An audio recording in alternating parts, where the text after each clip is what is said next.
Тезек объективге келмейсің, ол жерде не жұмыс жасап Жако! Ассалаумағалейкум, қалайсыңдар? Жако, жұмыс барысы қалай болды? Жұмыс барысы бұл объектте жаңағы застройщиктің несі бойынша қабылдағанбыз, мынандай бөлінген перегородка ештеңе болмаған. Мына негізгі жаңағы қабырғасын бетоннан жасалған қабырға болды. Бұл бұны алдық та чашкамен несін артық мусорларын бетондарын қырып алып тастап, грунтовка бір слой грунтовкасын жүргіздік. Бірінші грунтовкасын жүргіздік.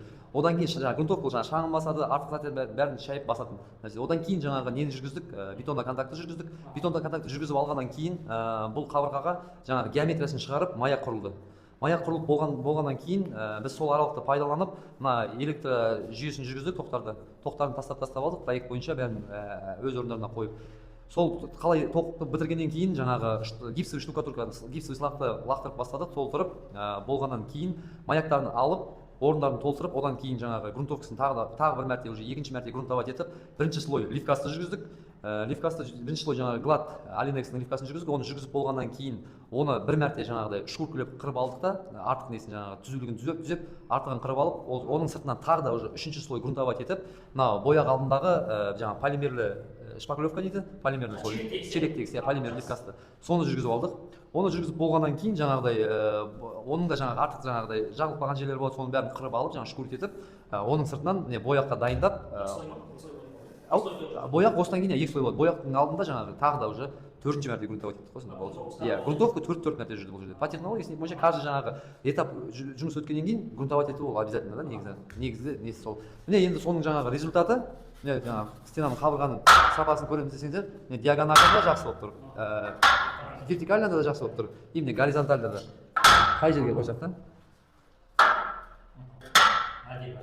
Сол. Ал мынау жаңағы бұл енді жаңағы застройщиктан пустой болып берілгеннен кейін бұл жаңағы әр комнатаны проект бойынша бөлген кезде қолданған материалымыз жаңағы не газоблоктың десяткасы, 10 газоблок.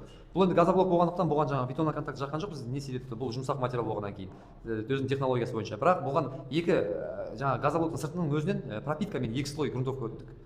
Жаңағы біріншіден шаңын басып, екіншіден жаңағыдай қатырып дейді ғой, жаңағы грунтовка қатырады негізі тоже. Одан кейін маяк құрылды. Маяктың жай ғана өзін құрған жоқпыз бұл жерде. Енді жаңағы газоблок болғандықтан бұл кейін болашақта жаңағы мынау үй асатып отырған кезде болмаса жоғарыда немесе астында ремонт жүрген кезде трещина беруі мүмкін. Сол себепті жаңағы трещина болмас үшін фасадный даладағы сыртқа қолданатын мына оранжевый сетканы пайдаландық. Маяктың астына қалдырып отырып жаңағы сетканы қойдық. Одан кейін ол сетканы технология бойынша тағы да жай ғана өзін жабысып сыртынан толтырып тастаған жоқпыз. Жаңағы маяктарға уже енді гипсовый штукатурканы толтырып жатқан кезде бір слой шпательмен сетканың астынан жағып отырып, жаңағы орысша айтқанда мокрое по мокрому дейді, жаңағы дымқылдың үстінен дым қылып шпаклевкамен тартып алып, оның сыртынан жаңағы нені толтырдық, гипсовый штукатурканы толтырып болғаннан кейін бұл жерде де жаңағыдай маяқтардай маяктары алынды. Маяктары алынғаннан кейін орнын толтырып, жаңағы ливкасты сол алинекс гладты жақтық. Ол тоже жаңағы сол тура маяқта қандай процесспен өтті, келесі процесте жаңағы грунтовка әр қадам сайын жасалып отырды. Бұл да міне уже сапалы жұмыстың несі. Бұл жерде неге дайын. Жандос өзіміздің нағашы, өзіміздің бауыр болып келеді, осы салада жүрген біраз жыл болған. Сол себепті сен сырттан ала алмайтын. Сол не қараңыздар, қалай жүрді? Кейбір клиенттердің түсінбей жатқан шығар, иә? Енді ол бір ғана стенаны просто жасап бере салып деп жоқ, олай да болады, бірақ енді ол біз енді компания болғаннан кейін, енді жаңағы компанияды ашып жатқаннан кейін, істеп жатқаннан кейін біз жұмысқа жаңағы гарантия береміз. Сол гарантия бергеннен кейін лайықты болу керекпіз ғой. Мысалы бізге де бұл керек жоқ та, артынан келіп қайтадан жасап жүрген жаңағы уже артық шығын да ол. Өзі естігендей көрдіңіз ғой, барлығын анығымен түсініп стенамыз қаншама слой жағылып жатыр, түсіп жатыр, осыны түсінсе дейміз. Кейбір жататында сол үшін сізде толығымен түсініп берді деп ойлаймын. Жандос, көп рахмет. Рахмет. Жұмыс істейік онда.